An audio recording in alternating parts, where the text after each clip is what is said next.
In the second recording now, we're going to start looking at one of the financial statements, the statement of financial position. So in a complete set of financial statements, there's 5 elements. You can see them listed there. We're focused on the first 3.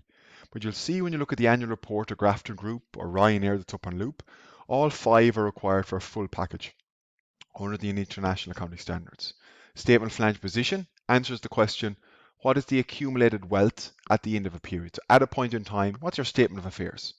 Now remember, this is an accounting perspective. Not every asset is in there, not every liability is in there. It's what the accountant sees from their worldview. How much wealth was created during the period? That's the statement of profit or loss, right? And again, remember here, wealth is an accounting concept. Did you make a profit or loss? Not the same as cash flow. That's why we have a third statement, the statement of cash flows. What were the cash movements in the period? And we'll see as we go through here, profit is not the same as cash. For this recording, we're going to focus on the statement of financial position, otherwise known as the balance sheet. And it sets out the financial position of a company at a point in time. Right? So it says, what are your assets? What are your liabilities?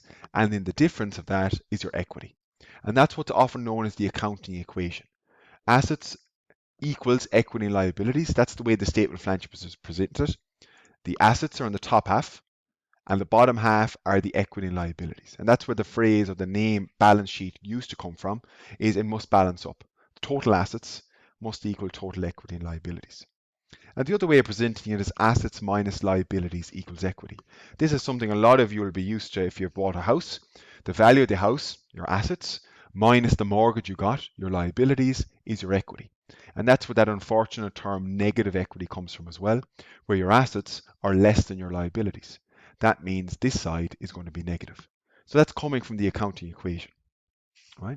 So just to give you a little idea in terms of, well, what way is the statement of financial position presented? We split all assets into current and non-current. This is traditionally used to be called maybe fixed assets. It's longer term assets.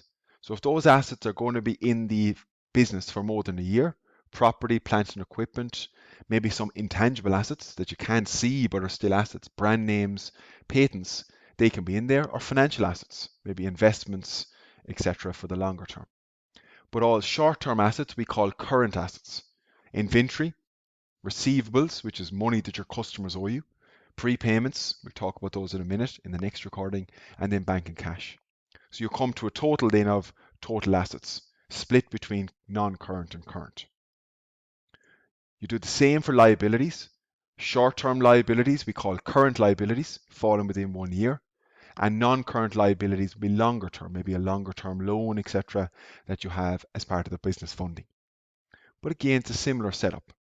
And the last element you have, well, there to give you examples in terms of liabilities, owing tax, an overdraft, maybe leases, could be non-current, depending on how long the lease is for. But they are split, and that's an important, we'll see that when we look at Ryanair and Grafton Group in a second. The other element is your equity. Now that's what we call the residual interest. So you have your assets that you own and your liabilities that you owe. You net them off against each other, and then you're left with the equity. So it's essentially made up of the money the shareholders put into the business, the share capital, and any accumulated gains. So if you make a profit, that increases the equity. If you make a loss, that decreases the equity. So there's a clear link there between the outcome of the income statement, which is another word for the statement of profit or loss, and the equity section of the statement of financial position. Profits increases equity, it's good for the shareholders. Losses decrease equity, bad for the shareholders. Just to give you an idea, just a couple of simple ones. Now, you won't be asked to do this in this style of accounting exam, but if you're going to train as an accountant, you'll be doing all of this in terms of, well, how do individual transactions go through this accounting process? So you can look at it from a debit or credit perspective, or you can look at it from increase or decreases. And this is all about how you account for individual transactions. So this is where bookkeeping comes in, which is very much the fundamentals of financial accounting. You don't need to worry about it too much, but just to understand every single business transaction that happens in a business is accounted through the financial system. So if you acquire equipment for 40,000, you are increasing your equipment, which will increase one asset, but decreasing bank, which is decreasing another asset. Now, technically, that's in the phrase of debits and credits. Debit is to increase an asset, credit is to decrease. Don't worry too much about that, but look at how it happens, the accounting equation, how it's translated. You're just changing different assets. You're swapping one asset for another. So the accounting equation is still balanced. There's a double entry, meaning it's still balancing overall. You've swapped one asset for another. So that's important in terms of how individual transactions get into a set of financial statements. If you buy stock on credit, you'll debit your stock or inventory. So that's an asset, and you'll credit your creditors because you bought them on credit. So that means you owe people money. So yes, your assets are going up, but so are your liabilities. So it still balances overall. Increase your assets because you have new stock on hand to sell, otherwise known as inventory, and then increase your liabilities because you now owe money to your supplier and you have to pay that at some stage. And if you then go on and you say, I'm going to sell that inventory for a profit, well then you're going to sell it on credit. So you're going to debit debtors or increase your assets to say, I've sold it to a customer, they haven't paid me, so they owe me 7,000. That would be called debtors, or the more recent term would be trade receivables. You're going to reduce your inventory to say, actually, that stock is now sold. I've taken it out of inventory and I've made a profit because I bought it for 5, sold it for 7. So we can see here, one asset goes up, one asset goes down, and your equity increases because you made a profit that's going to the shareholders. So the net increase in assets is 2. The net increase in equity is 2. So it balances up. Now, don't worry, you don't need to be able to do those transactions for an exam. What I just want to show you is every single transaction has a system. It gets into the set of accounts through a system called double entry, and eventually it makes its way to a finished set of financial statements. And when you look at the statement of financial position, it has to balance. You look at Ryanair's in a second, you'll look at Grafton Group, they will balance. Total assets will equal total equity and liabilities. So there's a nice logic to it if it's done right. That's not to say it's perfect, we'll look at that in a second, but there is a logic to it how each transaction gets through from the original entries all the way through to a set of financial statements.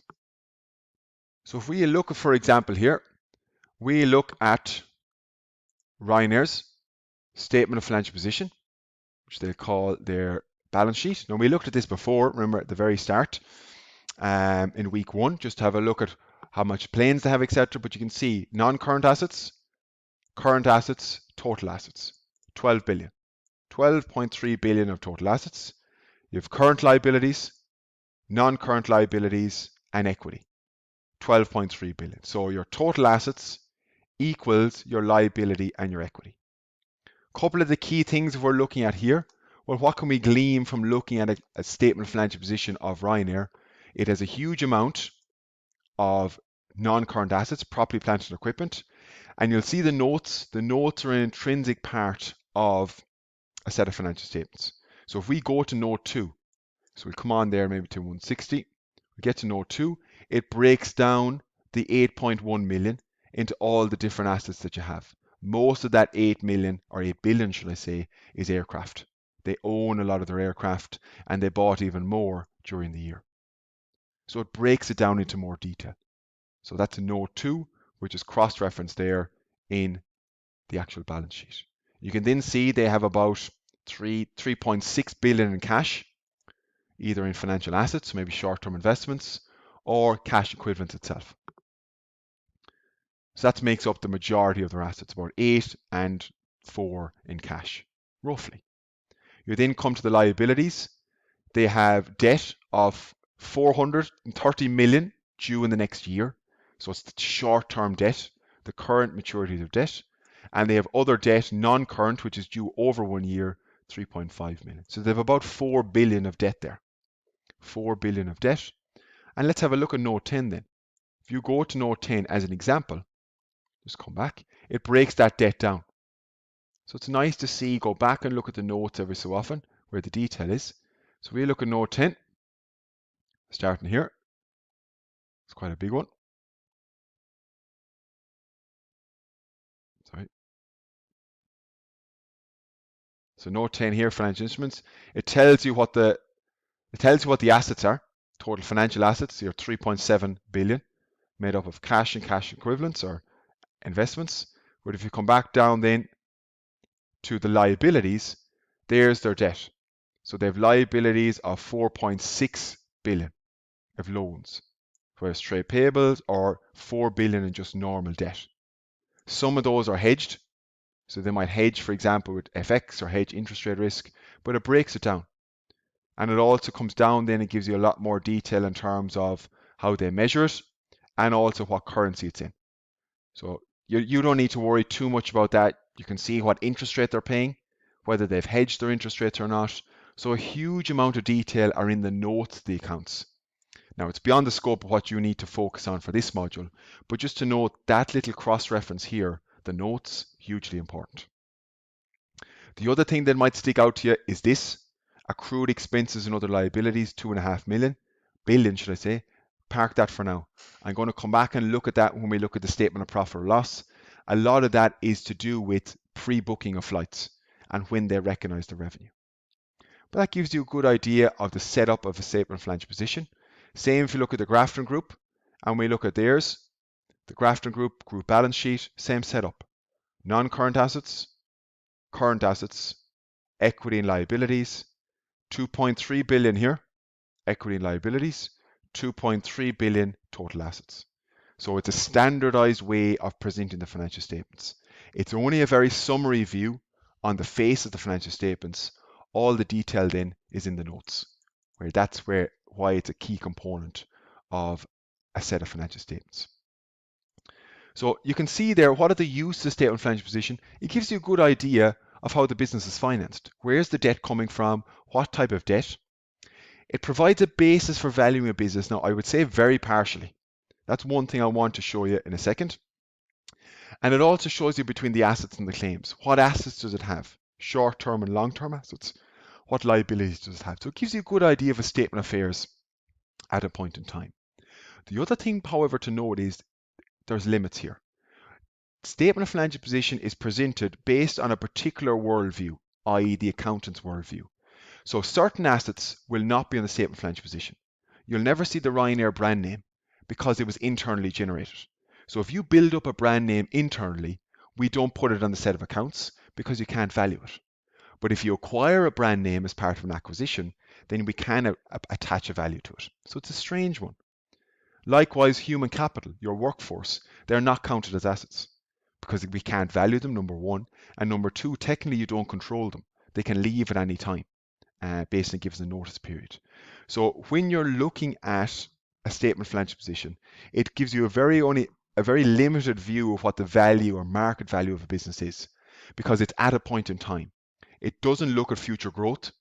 That's not in the statement of financial position, and it ignores a lot of the key assets, particularly intellectual capital, human capital, brand capital, which wouldn't be on a statement of financial position because for accountants, we can't quantify that easily and verify the figure.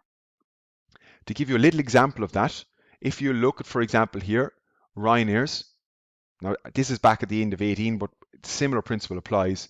The book value, what we said the value of shareholders' equity is 4.4 billion, assets minus liabilities.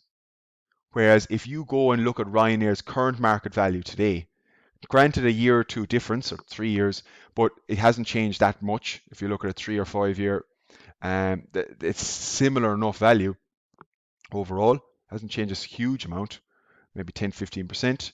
It's 18 billion market cap. So market capitalization is the total value of the equity business. So there's no relationship there because again, this includes the growth potential, includes the brand, the roots that they have, the capital that they've built up. It doesn't include that in the book value. Same with Grafton Group. It says that their total book value of equity is 1.2 billion. If you go, now I have Granby instead of, you go Grafton Group, Financial Times summary. It always gives you a nice summary of the key metrics, and we'll come back to that when we're looking at financial analysis as well. Their market cap is 3 billion. So not as far away as Ryanair, but completely different still.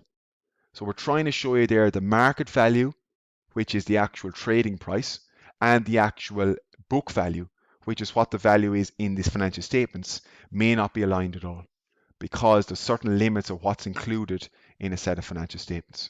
And that's something to be aware of. And that's why remember I spoke this in session 1, the accounting information is only a single window to look in. If you're looking from strategy, from HR, from marketing, there's different aspects that can be brought in, which may not be quantified in a set of financial statements. And that is something to make sure you bear in mind. And there's a nice little quote that I always bring in to students to signify again. This is a well-known seminal article about accounting and the power of accounting in society. But the whole idea here is, so you're saying that anyone charged with the responsibility of providing these pictures, so making a set of financial statements, has a lot of power because people will respond to what they draw up. That is so. So they'll make decisions based on financial statements. People will invest in banks. People will invest in Carillion. They'll invest in Thomas Cook. And it seems to me that your power is a hidden power because people only think you as communicating reality, but in communicating reality, you construct it. So that's the point. Accounting is not black and white. We have a world view of what we think an asset is, what we think a liability is. You may not agree with that. You may think there should be an asset in there for the Ryanair brand name. There should be an asset in there for the human capital, the management expertise. That's not on a set of financial statements because we can't quantify it. So we leave it out. Also, what's not on there is environmental liabilities. There's nothing in there in terms of future costs, in terms of pollution, because they haven't been quantified. So it's a particular narrow view in terms of accounting. Now, it's still useful and it's still used by investors and other stakeholders, but you have to be cognizant of what the limitations are and what isn't included as much as what is in a set of financial statements. Right? So in your own time, take a look around some of those annual reports. I've showed you the Grafton Group, I showed you Ryanair, but go on and have a look at maybe a concern as well, a charity one, just to see maybe a different layout and the types of things they focus on as well. All right. So that's a recording looking at the statement of financial position. In the next recording, then we're going to go on and look at what's called the income statement, or otherwise known as the profit or loss statement.